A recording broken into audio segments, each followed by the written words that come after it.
Ready to ditch those generic templates and inject some serious brand personality into your WhatsApp marketing?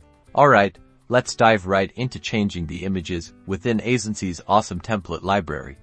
First, log into your Aisensy account and navigate to the Templates section on the left-hand menu. If you do not have an account already, check the link in the description to sign up. Now, search for the image template you wish to modify, and click on it to open it. For this example, we'll choose a simple product promotion template. See that placeholder image? Click on it.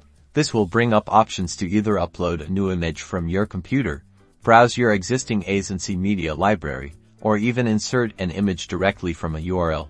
Let's upload a new image from your computer. Simply select your desired image and watch it instantly replace the placeholder. Easy peasy. You can also browse the images you previously uploaded by browsing the media library. After uploading or selecting your image, you'll see some handy editing tools here. You can crop, resize, and reposition your image to perfectly fit within the template. Once you're happy with your adjustments, click the Save Changes button, and there you have it. Your image is updated. Remember to customize the text and other elements of the template as well. And that's how you change an image in Aisensy. Now, go ahead and make those WhatsApp campaigns shine. Be sure to subscribe for more Aisensy tips and tricks. Happy marketing!